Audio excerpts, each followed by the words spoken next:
Hi learners, welcome to I+ Training Solutions.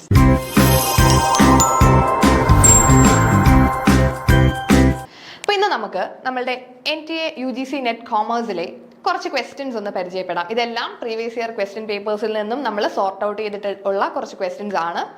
അപ്പോൾ നമ്മളുടെ ഒരു 10 യൂണിറ്റുകളിൽ നിന്നും, അതായത് 10 മൊഡ്യൂൾസ് നമുക്കുണ്ടല്ലോ പേപ്പർ 2-ൽ കൊമേഴ്സിൽ 10 മൊഡ്യൂൾസ് ഉണ്ട്.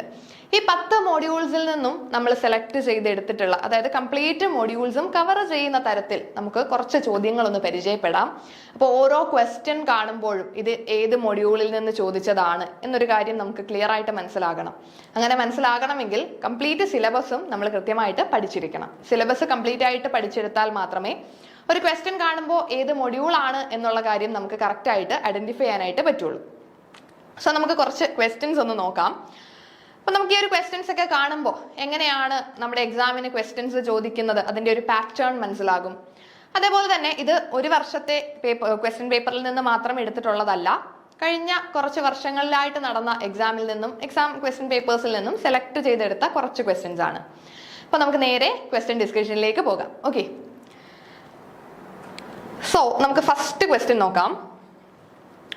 Which is the most appropriate mode of entry in international business to an enterprise with little experience of international markets? ഇത് ഏത് module ആണ് എന്നുള്ള കാര്യം ഫസ്റ്റ് ചിന്തിക്കുക. ഏതാണ് നമ്മളുടെ ആദ്യത്തെ മൊഡ്യൂളിൽ നിന്നുള്ള ഒരു ക്വസ്റ്റ്യൻ ആണ് അല്ലേ, business environment and international business എന്ന് പറയുന്ന ഫസ്റ്റ് മൊഡ്യൂളിലെ ക്വസ്റ്റ്യൻ ആണ്. സോ ഇവിടെ നമ്മുടെ ചോദ്യം which is the most appropriate mode of entry in international business. നമ്മൾ ഇന്റർനാഷണൽ ബിസിനസ് പഠിക്കുമ്പോൾ ഡിഫറെന്റ് മോഡ്സ് ഓഫ് എൻട്രി പഠിച്ചിട്ടുണ്ട് അല്ലേ. Modes of entry into international business എന്ന് പറഞ്ഞ് പല മോഡ്സ് നമ്മൾ പഠിച്ചിട്ടുണ്ട്. അതായത് ഒരു ബിസിനസ്സിന് ഡൊമസ്റ്റിക് ലെവലിൽ നിന്നും ഇന്റർനാഷണൽ ലെവലിലേക്ക് അവർക്ക് പോകണമെങ്കിൽ, ആ ഒരു ഇന്റർനാഷണൽ ബിസിനസ്സിലേക്ക് എൻ്റർ ചെയ്യണമെങ്കിൽ അതിന് പല വഴികളുണ്ട്. ഇപ്പൊ നമ്മൾ പഠിച്ചിട്ടുള്ളതാണ് ലൈസൻസിങ്ങും ഫ്രാഞ്ചൈസിങ്ങും ദെൻ ജോയിന്റ് വെഞ്ചേഴ്സും കോൺട്രാക്ട് മാനുഫാക്ചറിങ്ങും ടേൺകീ പ്രൊജക്ടുകളും അതേപോലെ തന്നെ എക്സ്പോർട്ടിങ്ങും. ഇതെല്ലാം ഡിഫറെന്റ് മോഡ് ഓഫ് എൻട്രീസ് ആണ്.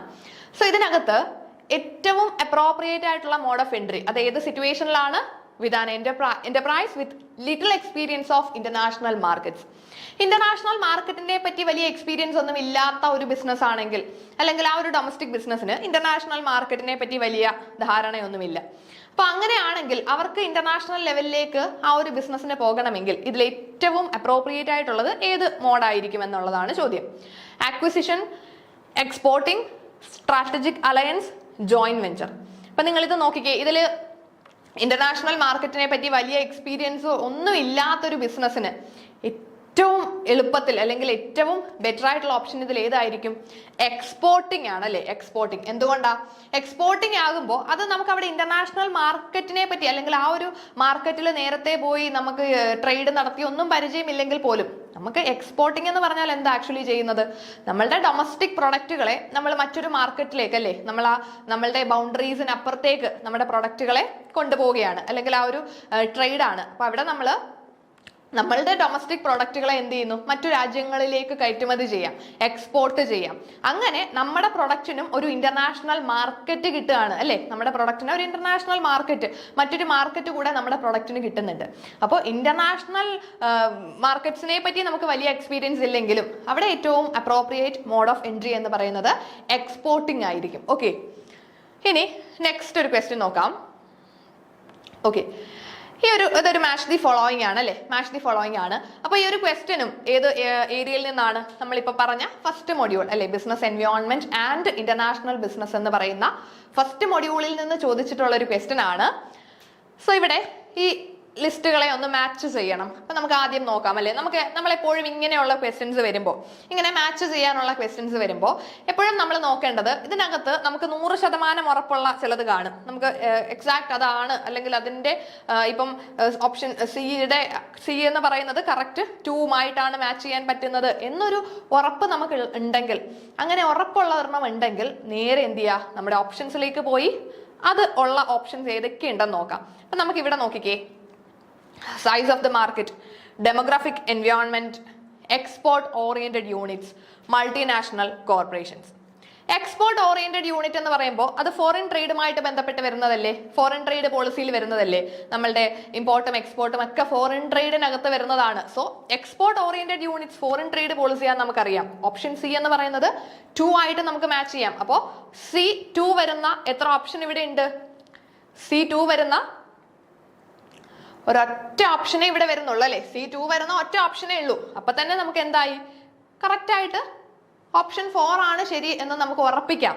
അപ്പൊ അങ്ങനെ ചില സാഹചര്യങ്ങളിൽ, പക്ഷെ ചില സമയത്ത് C2 വരുന്ന 1, 2, 3 ഓപ്ഷൻസ് അങ്ങനെ തന്നെ കാണും. അങ്ങനെയാണെങ്കിൽ നമുക്ക് ബാക്കി കൂടെ നോക്കണം. എന്നാലും ഇവിടെ നമുക്ക് ഓപ്ഷൻ സി എന്ന് പറഞ്ഞാൽ 2 ആണെന്ന് ഉറപ്പിച്ചു. അങ്ങനെയാണെങ്കിൽ നമുക്ക് അത് ഒറ്റ ഓപ്ഷനിലേ വരുന്നുള്ളൂ, നേരെ ആൻസറിലേക്ക് എത്താൻ പറ്റും. ഇനി നമുക്ക് ബാക്കി കൂടെ ഒന്ന് നോക്കിയാലോ.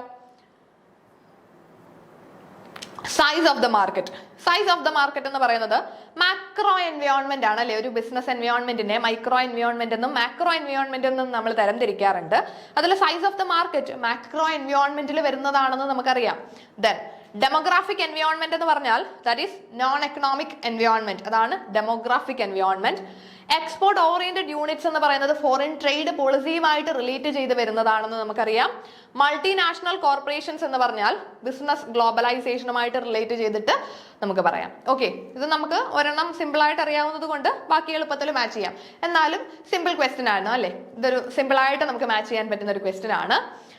സോ നമ്മുടെ ഇവിടുത്തെ കറക്റ്റ് ആൻസർ ഓപ്ഷൻ 4 ആണ്. ഓക്കെ, നമുക്ക് നെക്സ്റ്റ് ക്വസ്റ്റ്യൻ നോക്കാം. In A situation where holding and subsidiary companies own shares in each other is known as. ഇതും വളരെ സിമ്പിൾ ആണ്. ഹോൾഡിംഗ് കമ്പനിയും സബ്സിഡറി കമ്പനിയും ഒക്കെ ഇത് ഏത് യൂണിറ്റിൽ നിന്ന് ചോദിച്ചിട്ടുള്ളതാണ്? നമ്മുടെ അക്കൗണ്ടിങ്ങിൽ നിന്നുമാണ് അല്ലെ. Accounting and auditing. അപ്പൊ അക്കൗണ്ടിങ് എന്ന് പറയുന്ന മൊഡ്യൂളിൽ നിന്നുമുള്ള ക്വസ്റ്റ്യൻ ആണ്. So in A situation where holding and subsidiary company on shares in each other, അതായത് ഹോൾഡിംഗ് കമ്പനിയും സബ്സിഡറി കമ്പനിയും ഇത് രണ്ടും ഹോൾഡിംഗ് കമ്പനി അക്കൗണ്ട്സിനകത്ത് നമ്മൾ പഠിക്കുന്നതാണ്. ഒരു ഹോൾഡിംഗ് കമ്പനി എന്താണെന്നും ഒരു സബ്സിഡറി കമ്പനി എന്താണെന്നുള്ളതും കൃത്യമായിട്ട് നമ്മൾ ഹോൾഡിംഗ് കമ്പനി അക്കൗണ്ട്സിൽ പഠിച്ചിട്ടുണ്ട് അല്ലേ. സോ ഈ ഒരു ഹോൾഡിംഗ് കമ്പനി അക്കൗണ്ട്സിൽ ഹോൾഡിംഗ് കമ്പനിയും സബ്സിഡറി കമ്പനിയും അങ്ങോട്ടും ഇങ്ങോട്ടും അവരുടെ ഷെയറുകൾ ഓൺ ചെയ്യുന്നുണ്ട്. അതായത് ഹോൾഡിംഗ് കമ്പനിക്ക് സബ്സിഡറി കമ്പനിയിൽ ഷെയറുകൾ ഉണ്ട്, സബ്സിഡറി കമ്പനിക്ക് തിരിച്ച് ഹോൾഡിംഗ് കമ്പനിയിലും ഷെയർ ഹോൾഡ് ചെയ്യുന്നുണ്ട്. അങ്ങനെയാണെങ്കിൽ അതിനെ നമുക്ക് എന്ത് പറയാം? ഇതിനകത്ത് നമുക്ക് സിമ്പിൾ ആയിട്ട് അതിന്റെ ആൻസർ ലോജിക്കൽ ആയിട്ട് വരെ നമുക്ക് എത്തിച്ചേരാം അല്ലേ. അതിന്റെ ആൻസറിൽ അങ്ങോട്ടും ഇങ്ങോട്ടും ഇവർ തമ്മിൽ ഷെയർസ് ഹോൾഡ് ചെയ്യുന്നുണ്ടെങ്കിൽ അതിനെ സിംപ്ലി ക്രോസ് ഹോൾഡിംഗ് എന്ന് പറയാം അല്ലേ. Cross holding. So option 2 is the right answer. പിന്നെ നമുക്കിവിടെ കാണാം പാർട്ട്ലി ഓൺഡ് സബ്സിഡറി. അതൊരിക്കലും നമ്മുടെ ആൻസർ ആയിട്ട് വരില്ലല്ലോ. പാർട്ട്ലി ഓൺഡ് സബ്സിഡറി എന്ന് പറഞ്ഞാൽ എന്താ? ഒരു ഹോൾഡിംഗ് കമ്പനി സബ്സിഡറി കമ്പനിയുടെ 50% മുകളിൽ ഷെയർസ് ഹോൾഡ് ചെയ്യുന്നുണ്ട്. അങ്ങനെയാണെങ്കിൽ ആ സബ്സിഡറിയെ നമുക്ക് പാർട്ട്ലി ഓൺഡ് സബ്സിഡറി എന്ന് പറയാം. കാരണം 50% മുകളിൽ ഹോൾഡിംഗ് കമ്പനിയുടെ കയ്യിലുണ്ട്. ബാക്കി എത്രയാണോ ഉള്ളത് അത്രയും പോർഷൻ മറ്റാളുകളുടെ കയ്യിലാണ്, മൈനോറിറ്റിക്കാരുടെ കയ്യിലുണ്ട്. അതിനെ നമ്മൾ മൈനോറിറ്റി ഇൻട്രസ്റ്റ് എന്ന് പറയും. ഇനി വോളി ഓൺഡ് സബ്സിഡറി എന്ന് പറഞ്ഞാൽ നമുക്കറിയാം ആ ഒരു സബ്സിഡറി കമ്പനിയുടെ 100% ഷെയർസും ഹോൾഡ് ചെയ്യുന്നത് ആരായിരിക്കും? ഹോൾഡിംഗ് കമ്പനി ആയിരിക്കും. ഓക്കെ, അവിടെ മൈനോറിറ്റി ഇൻട്രസ്റ്റ് ഇല്ലായിരിക്കും. സോ ഇവിടെ ഈ ഹോൾഡിംഗ് കമ്പനിയും സബ്സിഡറി കമ്പനിയും തമ്മിൽ ഷെയർസ് ഓൺ ചെയ്യുന്നുണ്ടെങ്കിൽ അതിനെ നമുക്ക് ക്രോസ് ഹോൾഡിംഗ് എന്ന് പറയാം. ഓക്കെ, സോ നമുക്ക് നെക്സ്റ്റ് ക്വസ്റ്റ്യനിലേക്ക് പോകാം. When the value of investment in subsidiary in the holding company's balance sheet is more than the book value of net asset acquired, the difference represents. ഇതും നമ്മളുടെ accounting, അതായത് holding company അക്കൗണ്ട്സിൽ നിന്നുള്ള ഒരു question ആണ്. എല്ലാ വർഷവും ഹോൾഡിംഗ് കമ്പനി അക്കൗണ്ട്സിൽ നിന്ന് question എന്തായാലും ഉണ്ടാകും. അതുകൊണ്ട് നിങ്ങൾ അത് കൃത്യമായിട്ട് പഠിച്ചു വെക്കണം. സോ നമുക്ക് നോക്കാം. Value of investment in subsidiary in the holding companies balance sheet. Holding കമ്പനിയുടെ ബാലൻസ് ഷീറ്റിൽ ഇൻവെസ്റ്റ്മെന്റ് ഇൻ സബ്സിഡറി എന്ന് പറഞ്ഞ് നമ്മളൊരു എമൗണ്ട് എഴുതി വെക്കാറുണ്ട് അല്ലെ. ഹോൾഡിംഗ് കമ്പനിയുടെ ബാലൻസ് ഷീറ്റിൽ കാണും ഇൻവെസ്റ്റ്മെന്റ് ഇൻ സബ്സിഡറി. അതായത് ഹോൾഡിംഗ് കമ്പനി സബ്സിഡറി കമ്പനിയിൽ എത്രയാണോ ഇൻവെസ്റ്റ് ചെയ്തിട്ടുള്ളത് അത് നമ്മുടെ ഹോൾഡിംഗ് കമ്പനിയുടെ ബാലൻസ് ഷീറ്റിൽ ഉണ്ടാകും. സോ ആ ഒരു ഇൻവെസ്റ്റ്മെന്റ് ഇൻ സബ്സിഡറി എന്ന് പറയുന്നത് നമ്മൾ സബ്സിഡറി കമ്പനിയുടെ എത്ര രൂപയുടെ അസറ്റുകളാണോ നമ്മൾ അക്വയർ ചെയ്തത്, ഹോൾഡിംഗ് കമ്പനി അക്വയർ ചെയ്തത്, ആ അസറ്റിന്റെ വാല്യൂവിനെക്കാട്ടിലും കൂടിയ എമൗണ്ട് ആണ് നമ്മൾ ബാലൻസ് ഷീറ്റിൽ എഴുതി വെച്ചിട്ടുള്ളത്. സിംപ്ലി പറഞ്ഞാൽ ഹോൾഡിംഗ് കമ്പനിയുടെ ബാലൻസ് ഷീറ്റിൽ ഇൻവെസ്റ്റ്മെന്റ് ഇൻ സബ്സിഡറി എന്ന് പറഞ്ഞ് എഴുതി വെച്ചിരിക്കുന്ന തുക ആക്ച്വലി സബ്സിഡറി കമ്പനിയുടെ എത്ര രൂപയുടെ അസറ്റുകളാണോ അക്വയർ ചെയ്തത് അതിനെക്കാട്ടിലും ഒരു വലിയ എമൗണ്ട് ആയിരിക്കും. നമുക്ക് സിംപ്ലി ഒരു എക്സാമ്പിളിൽ കൂടി അത് പറയാം. ഇപ്പോൾ ഹോൾഡിംഗ് കമ്പനിയുടെ ബാലൻസ് ഷീറ്റിൽ നമ്മൾ ഇൻവെസ്റ്റ്മെന്റ് ഇൻ സബ്സിഡറി എന്ന് പറഞ്ഞ് എഴുതി വെച്ചിരിക്കുന്നത് 1 lakh ആണ്. പക്ഷേ നമ്മൾക്ക് ആക്ച്വലി ഈ ഒരു ഹോൾഡിംഗ് കമ്പനിയുടെ നെറ്റ് അസറ്റുകളല്ലേ നമ്മൾ അക്വയർ ചെയ്യുന്നത്. ഹോൾഡിംഗ് കമ്പനിയുടെ നെറ്റ് അസറ്റുകൾ, അതായത് ഹോൾഡിംഗ് കമ്പനിയിൽ നമ്മൾ ഇൻവെസ്റ്റ് ചെയ്യുന്നത് എങ്ങനെയാ, വെറുതെ ഒരു എമൗണ്ട് കൊണ്ട് ഇൻവെസ്റ്റ് ചെയ്യുവാണോ? അല്ല, ആ ഒരു കമ്പനിയുടെ വാല്യൂ നോക്കിയിട്ട് അല്ലെങ്കിൽ അവിടുത്തെ നെറ്റ് അസറ്റുകളുടെ വാല്യൂ നോക്കിയിട്ടാണ് നമ്മൾ അവിടേക്ക് ഇൻവെസ്റ്റ്മെന്റ് എത്രയാണോ അവിടുത്തെ നെറ്റ് അസറ്റുകൾ നോക്കി അതിന് ഈക്വൽ ആയിട്ടുള്ള ഒരു എമൗണ്ട് ആയിരിക്കും നമ്മൾ അവിടെ ഇൻവെസ്റ്റ് ചെയ്യുന്നത്. പക്ഷെ ഇവിടെ നമ്മൾ ഇൻവെസ്റ്റ്മെന്റ് ഇൻ സബ്സിഡറി എന്ന് പറഞ്ഞ് എഴുതി വെച്ചിരിക്കുന്നത് 1 lakh ആണ്. പക്ഷെ ആക്ച്വലി നെറ്റ് അസറ്റ് അക്വയർഡ് നമ്മൾ അക്വയർ ചെയ്തത് 80,000 രൂപയുടെ അസറ്റുകളാണ്. അതായത് ആ ഒരു സബ്സിഡറി കമ്പനിയുടെ അസറ്റുകളുടെ വാല്യൂ 80,000 ഉള്ളൂ. പക്ഷേ നമ്മൾ എത്ര രൂപ കൊടുത്തു? 1 lakh കൊടുത്തു അല്ലെ. നമ്മൾ 1 lakh ആണ് അവിടെ ഇൻവെസ്റ്റ് ചെയ്തത്. അവിടുത്തെ നെറ്റ് അസറ്റുകൾ എന്ന് പറഞ്ഞാൽ 80,000 രൂപയുടെ ഉള്ളൂ. പക്ഷെ നമ്മൾ 1 lakh ഇൻവെസ്റ്റ് ചെയ്തിരിക്കുന്നു. അപ്പൊ അവിടെ ഒരു ഡിഫറൻസ് വന്നിട്ടുണ്ട് അല്ലെ, ഒരു 20,000ന്റെ ഡിഫറൻസ് വന്നിട്ടുണ്ട്. അപ്പൊ ഇതാണ് നമ്മുടെ ചോദ്യം. Investment in subsidiary in the holding companies balance sheet ഇതാണ് is more than the book value of net asset acquired. Holding കമ്പനിയുടെ ബാലൻസ് ഷീറ്റിൽ എഴുതി വെച്ചിരിക്കുന്ന ഇൻവെസ്റ്റ്മെന്റ് ഇൻ സബ്സിഡറി എന്ന് പറയുന്നത് നെറ്റ് അസറ്റ് അക്വയർ ചെയ്തത്, അതായത് നമ്മൾ അക്വയർ ചെയ്ത നെറ്റ് അസറ്റിന്റെ വാല്യൂവിനെക്കാട്ടിലും കൂടുതലാണെങ്കിൽ ആ ഒരു ഡിഫറൻസ് 20,000 രൂപ അല്ലെ ഇവിടെ ഡിഫറൻസ് ഉള്ളത്. ഈ ഒരു ഡിഫറൻസിനെ നമ്മൾ എന്ത് പറയും? അതിനെ നമ്മൾ ഗുഡ് വിൽ എന്ന് പറയും അല്ലെ. ബാക്കി എമൗണ്ട് ഗുഡ് വിൽ ആണ്. നമ്മൾ മേടിച്ചത് 80,000 രൂപയുടെ, ആക്ച്വലി 80,000 രൂപയെ നെറ്റ് അസറ്റിന്റെ വാല്യൂ ഉള്ളൂ. പക്ഷെ നമ്മൾ 1 ലക്ഷം കൊടുത്തു എന്ന് പറഞ്ഞാൽ അതിനർത്ഥം ബാക്കി കൊടുത്തത് എന്തിന്റെ പേരിലാ? ഗുഡ് വില്ലിന്റെ എമൗണ്ട് ആയിട്ട് കൊടുത്തിരിക്കുന്നതാണ്. ഓക്കെ, സോ അവിടെ അങ്ങനെ ഒരു ഡിഫറൻസ് വന്നാൽ, അതായത് കൂടുതലാണെങ്കിൽ book value of net asset അക്വയർഡിനെക്കാട്ടിലും കൂടുതലാണ് ഇൻവെസ്റ്റ്മെന്റ് ഇൻ സബ്സിഡറി എങ്കിൽ ആ ഒരു difference goodwill on consolidation ആയിരിക്കും. ഓക്കെ, ഇനി നമുക്ക് നെക്സ്റ്റ് ക്വസ്റ്റ്യനിലേക്ക് പോകാം. The traditional accounting practice of resolving uncertainty by choosing the solution that leads to lower amount of income being recognized in the current accounting period is based on which of the following accounting principle? ഇതും നമ്മുടെ accounting എന്ന് പറയുന്ന ഒരു യൂണിറ്റിലെ question ആണ്. Accounting പ്രിൻസിപ്പിളുകളും accounting കോൺസെപ്റ്റുകളും accounting കൺവെൻഷൻസും accounting സ്റ്റാൻഡേർഡ്സും ഒക്കെ പഠിച്ചു വെക്കണം, വളരെ ഇമ്പോർട്ടന്റ് ആണ്. സോ നമുക്ക് ഈ ഒരു അക്കൗണ്ടിങ് പ്രിൻസിപ്പിൾസിൽ നിന്നുമൊക്കെ ഉള്ള ഒരു ക്വസ്റ്റ്യൻ ആണിത്. So traditional accounting practice of resolving uncertainty. അപ്പോൾ അൺസർട്ടനിറ്റിയെ റിസോൾവ് ചെയ്യാനായിട്ട് ചെയ്യുന്ന ഒരു പ്രാക്ടീസ് ആണ്. എന്താണെന്ന് നമുക്ക് നോക്കാം അല്ലേ. By choosing the solution that leads to lower amount of income being recognised in the current accounting period. അതായത് അൺസർട്ടനിറ്റിയെ നമുക്ക് അക്കൗണ്ട് ചെയ്യാൻ വേണ്ടിയിട്ട് ഒരു പ്രൊവിഷൻ പറയുന്നുണ്ട് അല്ലെ. അൺസർട്ടനിറ്റി വരുമ്പോൾ നമ്മൾ അക്കൗണ്ടിങ് പ്രിൻസിപ്പിൾസിൽ ഒരു പ്രൊവിഷൻ പറയുന്നുണ്ട്. നമുക്ക് ഇൻകം കിട്ടാൻ ചിലപ്പോൾ നമുക്ക് കിട്ടുമെന്ന് നമുക്കൊരു ധാരണ ഉണ്ടായിരിക്കും. നമ്മൾ ചിലപ്പോൾ ഊഹിക്കും അല്ലെ, ഇത്ര ഇൻകം കിട്ടുമായിരിക്കും. അപ്പൊ ഇങ്ങനെ ഇൻകം കിട്ടുന്നതിലൊക്കെ ഒരു അൺസർട്ടനിറ്റി ഉണ്ടെങ്കിൽ നമ്മൾ അത് കാണിക്കുമോ? ഇല്ല. നമുക്കൊരു പ്രോഫിറ്റ് ഉണ്ടാകും എന്ന് എക്സ്പെക്ട് ചെയ്ത് പ്രോഫിറ്റ് ഉണ്ടായാലോ, ഫ്യൂച്ചറിൽ പ്രോഫിറ്റ് ഉണ്ടാകാൻ സാധ്യതയുണ്ട്, നമുക്ക് ഫ്യൂച്ചറിൽ ഇൻകം ഉണ്ടാകാൻ സാധ്യതയുണ്ട് എന്ന് പറഞ്ഞ് നമ്മൾ അത്ര ഇൻകം കൂടി എഴുതി വെക്കുവോ? ഇല്ല. സോ ഇവിടെ പറയുന്നത് lower amount of income being recognised, അതായത് നമുക്ക് അൺസർട്ടൺ ആയിട്ടുള്ള ഇൻകംസിനെ ഒന്നും നമ്മൾ റെക്കഗ്നൈസ് ചെയ്യത്തില്ല അല്ലെ. നമ്മൾ എഴുതി ബുക്സ് ഓഫ് അക്കൗണ്ട്സിൽ എഴുതി വെക്കത്തില്ല. നമുക്ക് ഉറപ്പുള്ള അല്ലെങ്കിൽ കിട്ടിയത് മാത്രമേ നമ്മൾ എഴുതി വെക്കുന്നുള്ളൂ. അല്ലാതെ നമുക്ക് കിട്ടുമെന്ന് ഊഹിച്ചുകൊണ്ട് നമ്മൾ എന്ത് ചെയ്യുന്നില്ല, ഒരു പ്രോഫിറ്റിനെ ഒന്നിനെയും എഴുതി വെക്കുന്നില്ല അല്ലെങ്കിൽ റെക്കഗ്നൈസ് ചെയ്യുന്നില്ല. കിട്ടാൻ സാധ്യതയുണ്ട്, നമുക്കത് അൺസർട്ടൈൻ ആണ്, ചിലപ്പോൾ കിട്ടും ചിലപ്പോൾ കിട്ടത്തില്ല. അങ്ങനെയുള്ളൊരു കാര്യം നമ്മൾ ഒരിക്കലും ഇൻകം ആയിട്ട് എഴുതി വെക്കുന്നില്ല. പക്ഷേ നഷ്ടമുണ്ടാകാൻ സാധ്യത ഉണ്ടെങ്കിലോ അത് നമ്മൾ എഴുതി വെക്കുകയും ചെയ്യും അല്ലെ.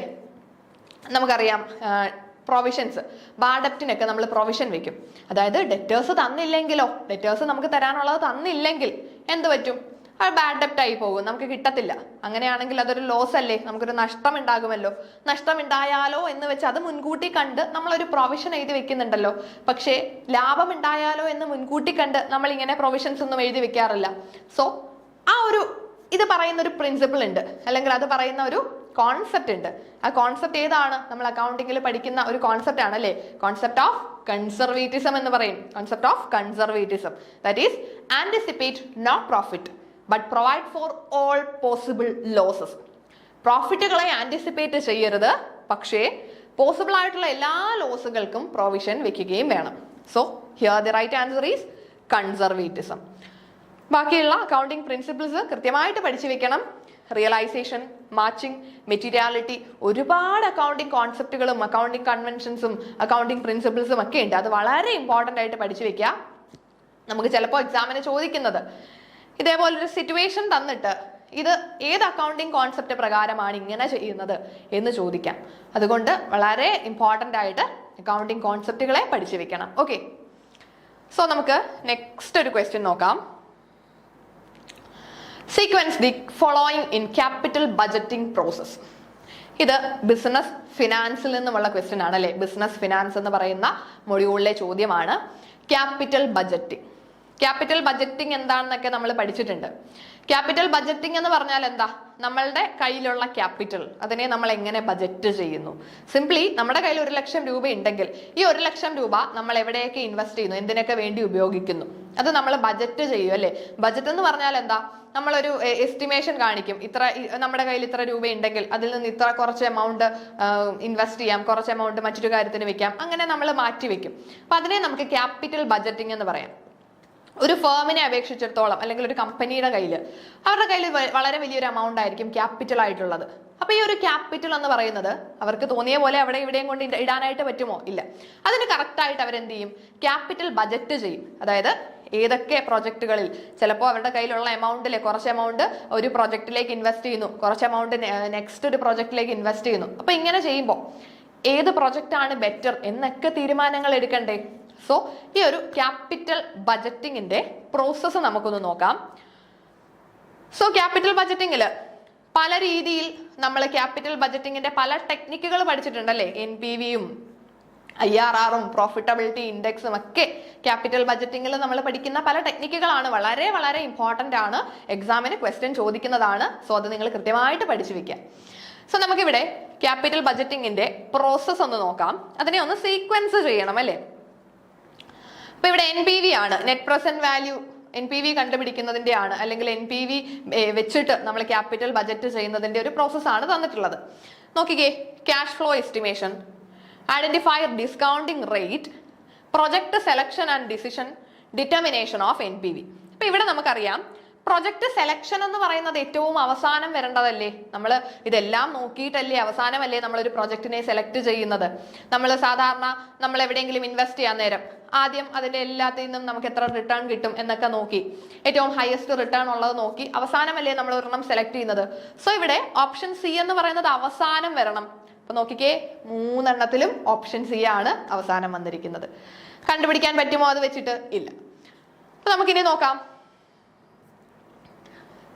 ഈ ഒരു NPV ഇത് വളരെ സിമ്പിൾ ക്വസ്റ്റ്യൻ ആണ്. ഇത് നിങ്ങൾ ഇങ്ങനെ ലോജിക്കലി പോലും നോക്കണ്ട. NPV വെച്ചിട്ട് നമ്മൾ NPV നെറ്റ് പ്രസന്റ് വാല്യൂ ഒക്കെ പഠിക്കുന്നതാണ്. അത് പഠിക്കുമ്പോൾ തന്നെ നമുക്കറിയാമല്ലോ എങ്ങനെയാണ് നമ്മൾ NPV കണ്ടുപിടിച്ച് അവസാനം ഒരു ഡിസിഷൻ എടുക്കുന്നതെന്നൊക്കെ നമ്മൾ പഠിച്ചിട്ടുണ്ട്. അപ്പൊ നമുക്ക് ആദ്യം എന്താ വേണ്ടത്? ക്യാഷ് ഫ്ലോ എസ്റ്റിമേഷൻ തന്നെയല്ലേ. നമ്മുടെ ക്യാഷ് ഇൻഫ്ലോയും ക്യാഷ് ഔട്ട് ഫ്ലോയും എന്ത് ചെയ്യണം? എസ്റ്റിമേറ്റ് ചെയ്യണം അല്ലേ. ക്യാഷ് ഇൻഫ്ലോയും ക്യാഷ് ഔട്ട് ഫ്ലോയും എസ്റ്റിമേറ്റ് ചെയ്യണം. അതായത് നമ്മളൊരു പ്രൊജക്റ്റിലേക്ക് ഇൻവെസ്റ്റ് ചെയ്യുമ്പോൾ ക്യാഷ് ഔട്ട് ഫ്ലോ നമുക്കറിയാം, എത്രയാണെന്ന് നമുക്കറിയാം അല്ലേ. ക്യാഷ് ഔട്ട് ഫ്ലോ നമ്മൾ എത്രയാണോ നമ്മൾ ഇൻവെസ്റ്റ് ചെയ്യാൻ പോകുന്നത് അതാണ് ക്യാഷ് ഔട്ട് ഫ്ലോ. ഇനി ക്യാഷ് ഇൻഫ്ലോ എന്ന് പറഞ്ഞാലോ ആ പ്രൊജക്റ്റിൽ ഇൻവെസ്റ്റ് ചെയ്താൽ നമുക്ക് കിട്ടിയേക്കാവുന്ന റിട്ടേൺ ആണ്. അത് എത്ര റിട്ടേൺ കിട്ടുമായിരിക്കും അതൊന്ന് എസ്റ്റിമേറ്റ് ചെയ്യണം. ഫസ്റ്റ് സ്റ്റെപ്പ് അത് തന്നെയാണ്. തന്നെ വരും. ഇനി ഐഡന്റിഫൈ ഡിസ്കൗണ്ടിങ് റേറ്റ്. NPV-യിൽ ഒരു പ്രത്യേകതയുണ്ട്. NPV എന്ന് പറഞ്ഞാൽ difference between present value of cash inflow and present value of cash outflow. Present value of cash ഇൻഫ്ലോയുടെയും ക്യാഷ് ഔട്ട് ഫ്ലോയുടെയും പ്രസന്റ് വാല്യൂസ് എടുക്കുക. അതിന്റെ ഡിഫറൻസിനെയാണ് നെറ്റ് പ്രസന്റ് വാല്യൂ എന്ന് നമ്മൾ പറയുന്നത്. സോ ഇതിനെ നമുക്ക് നെറ്റ് പ്രസന്റ് വാല്യൂയിലേക്ക് മാറ്റണമല്ലോ. ഈ ആദ്യം നമ്മൾ എന്ത് ചെയ്തു? ക്യാഷ് ഫ്ലോ എസ്റ്റിമേറ്റ് ചെയ്തു. ഇനി ഇതിനെ പ്രസന്റ് വാല്യൂയിലേക്ക് കൺവേർട്ട് ചെയ്യണം. എങ്ങനെയാ പ്രസന്റ് വാല്യൂയിലേക്ക് മാറ്റുന്നത്? അവിടെ ഒരു ഡിസ്കൗണ്ടിങ് റേറ്റ് നമുക്ക് കാണും അല്ലെ. ഒരു ഡിസ്കൗണ്ടിങ് ഫാക്ടർ ഉപയോഗിച്ച് ഡിസ്കൗണ്ട് ചെയ്യും. ഫ്യൂച്ചർ വാല്യൂ, അതായത് നമുക്ക് കിട്ടിയേക്കാവുന്ന ഒരു 5 വർഷം കഴിഞ്ഞും നമുക്ക് കിട്ടുന്ന റിട്ടേൺ, 5 വർഷം കഴിഞ്ഞ് നമുക്ക് 1 ലക്ഷം കിട്ടുമെന്ന് പറഞ്ഞാൽ അതിന്റെ ഇന്നത്തെ വില അറിയണ്ടേ? 5 വർഷം കഴിഞ്ഞുള്ള 1 ലക്ഷം എന്ന് പറഞ്ഞാൽ ഇന്നത്തെ എത്ര രൂപയ്ക്ക് തുല്യമാണെന്ന് അറിയണം. അതിനുവേണ്ടി നമ്മളൊരു ഡിസ്കൗണ്ട് റേറ്റ് ഉപയോഗിച്ചുകൊണ്ട് അതിനെ ഡിസ്കൗണ്ട് ചെയ്ത് പ്രസന്റ് വാല്യൂവിലേക്ക് മാറ്റും. സോ അതാണ് നമ്മുടെ രണ്ടാമത്തെ സ്റ്റെപ്പ് വരുന്നത്. ഫസ്റ്റ് ക്യാഷ് ഫ്ലോ എസ്റ്റിമേറ്റ് ചെയ്യുക, ഐഡന്റിഫൈ ദ ഡിസ്കൗണ്ടിങ് റേറ്റ്. അതിനുശേഷം ഒരു ഡിസ്കൗണ്ടിങ് റേറ്റ് ഐഡന്റിഫൈ ചെയ്ത് നമ്മുടെ ക്യാഷ് ഫ്ലോയെ ഡിസ്കൗണ്ട് ചെയ്ത് പ്രസന്റ് വാല്യൂയിലേക്ക് കൊണ്ടുവരണം അല്ലെ. ഡിസ്കൗണ്ടിങ് റേറ്റ് കൊണ്ട് മൾട്ടിപ്ലൈ ചെയ്യുമ്പോൾ അതിനെ നമുക്ക് പ്രസന്റ് വാല്യൂയിൽ കിട്ടും. AB. ഇനി ഡിസ്കൗണ്ട് റേറ്റ് ഉപയോഗിച്ച് നമ്മുടെ ക്യാഷ് ഇൻഫ്ലോയെയും ക്യാഷ് ഔട്ട്ഫ്ലോയും ഒക്കെ നമ്മൾ ഡിസ്കൗണ്ട് ചെയ്ത് വെച്ചു. ഇനി എന്താ ചെയ്യേണ്ടത്? NPV എന്ന് പറഞ്ഞാൽ difference between present value of cash inflow and present value of cash outflow. ഇതിന്റെ ഡിഫറൻസ് അല്ലേ? അപ്പൊ അങ്ങനെ നമുക്ക് NPV ഡിറ്റർമൈൻ ചെയ്യാമല്ലോ. Then AB, then option D ആണ് മൂന്നാമത് വരേണ്ടത്. ഫൈനലി നമ്മൾ NPV കണ്ടുപിടിച്ചു കഴിഞ്ഞാൽ നമുക്ക് പ്രൊജക്ട് സെലക്ട് ചെയ്യാം. നമ്മളിപ്പോ ഒരു പ്രൊജക്ടിന്റെ മാത്രമായിരിക്കത്തില്ല NPV കണ്ടുപിടിക്കുന്നത്. ഒന്നിൽ കൂടുതൽ പ്രൊജക്ടുകൾ നമ്മുടെ മുന്നിൽ കാണും.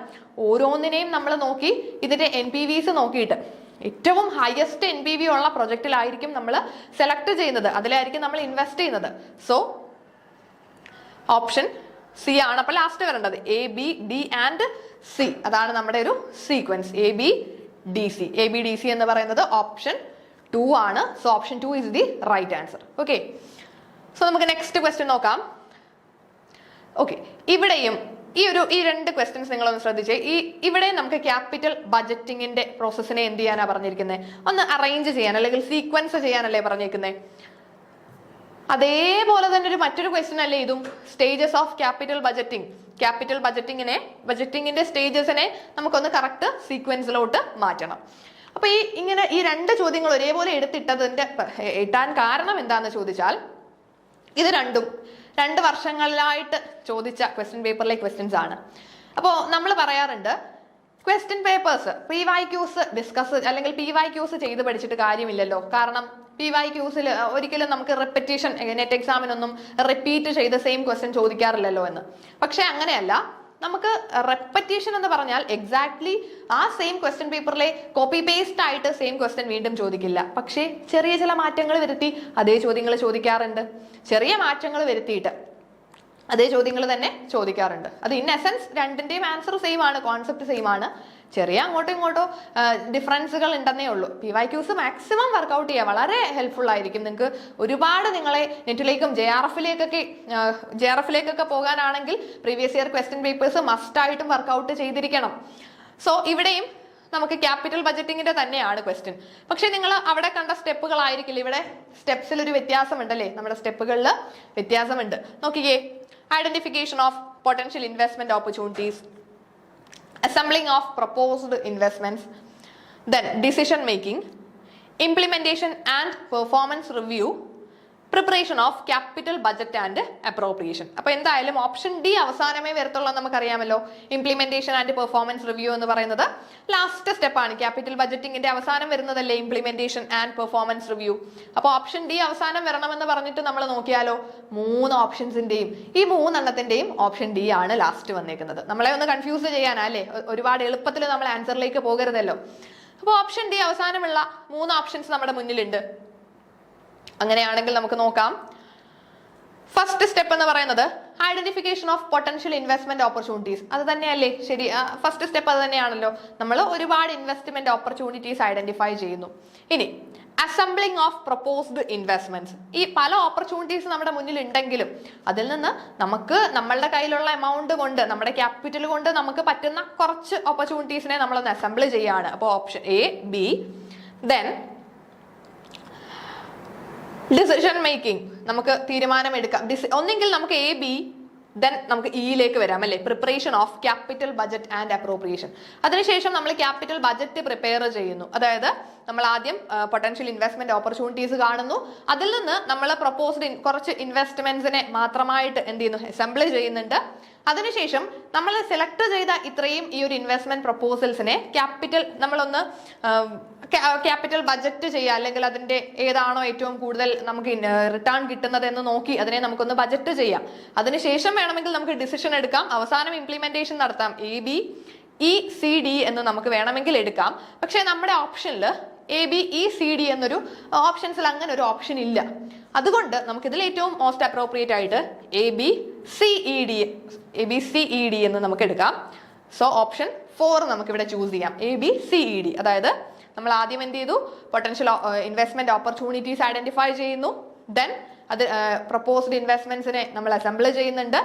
അതിനുശേഷം ഡിസിഷൻ മേക്കിംഗ്, അതിലെ ഏത് ഇൻവെസ്റ്റ്മെന്റ് ആണ്, ഏത് ഓപ്പർച്യൂണിറ്റി ആണ് നമ്മൾ തിരഞ്ഞെടുക്കുന്നത് എന്ന് തീരുമാനം എടുത്തു കഴിഞ്ഞിട്ട് നമുക്ക് എന്ത് ചെയ്യാം, ക്യാപിറ്റൽ ബജറ്റിംഗ് നടത്താം അല്ലേ. ക്യാപിറ്റൽ ബജറ്റിംഗ് നടത്തി അവസാനം implementation and performance review. So ABCED ഇതും നമ്മുടെ കറക്റ്റ് സീക്വൻസ് ആയിട്ട് പറയാം. ഓക്കെ, നമുക്ക് നെക്സ്റ്റ് ഒരു ക്വസ്റ്റ്യൻ നോക്കാം.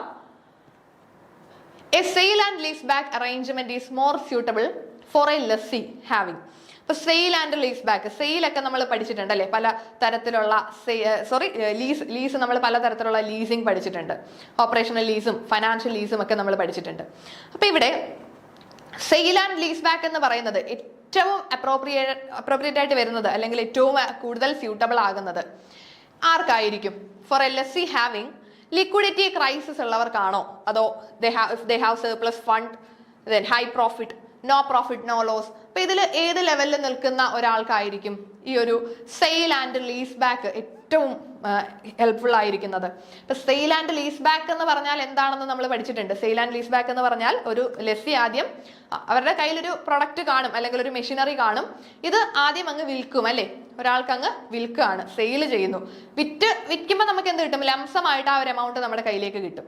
അതിനുശേഷം ലീസിന് എടുക്കും. നമ്മൾ വിറ്റതിന് ശേഷം വീണ്ടും ആ ഒരു വ്യക്തിയുടെ കയ്യിൽ നിന്ന് നമ്മൾ എന്ത് ചെയ്യാണ്, നമ്മുടെ ഓണർഷിപ്പിലുള്ള ഒരു മെഷീനറി ആയിരിക്കും. നമുക്ക് അത്യാവശ്യത്തിന് കുറച്ച് ഫണ്ട് വേണ്ടി വരുന്ന സാഹചര്യത്തിൽ ഈ വലിയൊരു മെഷീനറി, ചിലപ്പോൾ 10 ലക്ഷം രൂപയുടെ ഒരു മെഷീനറി ആയിരിക്കും, അത് നമ്മളങ്ങ് വിൽക്കുകയാണ്. വിറ്റതിന് ശേഷം തിരിച്ച് ലീസിന് എടുക്കും. ഇങ്ങനെ ലീസിന് എടുക്കുമ്പോൾ എന്താ പ്രത്യേകത? നമ്മൾ ആദ്യം വിൽക്കുമ്പോൾ 10 ലക്ഷം രൂപയും നമുക്ക് ലംസമായിട്ട് കിട്ടി. ഇനി ലീസിന് എടുത്തു, ഇനി നമ്മൾ മന്ത്ലി ഒരു എമൗണ്ട് ഇങ്ങനെ ലീസ് റെന്റൽസ് ആയിട്ട് കൊടുത്താൽ മതി.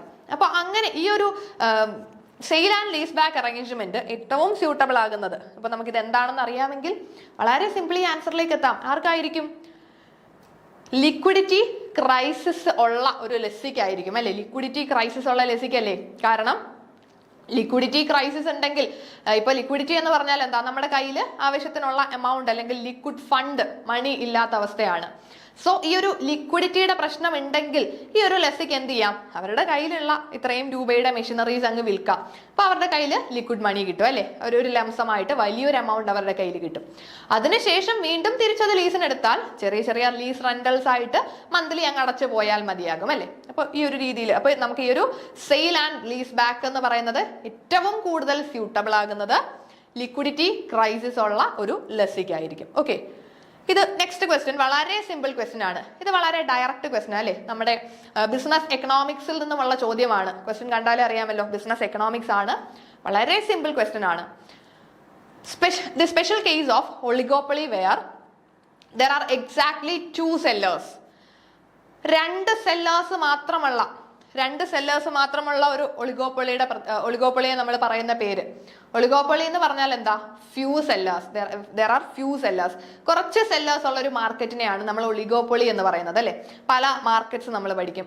പെർഫെക്റ്റ് കോമ്പറ്റീഷനും, മോണോപ്പൊളി കോമ്പറ്റീഷനും, മോണോപോളിസ്റ്റിക് കോമ്പറ്റീഷനും, ഡ്യുവോപ്പൊളിയും, ഒളിഗോപ്പൊളിയും, ഇതൊക്കെ നമ്മൾ എക്കണോമിക്സിൽ പഠിക്കുന്ന പല മാർക്കറ്റ്സ് ആണ്, ഡിഫറെന്റ് മാർക്കറ്റ് ഫോംസ് ആണ്.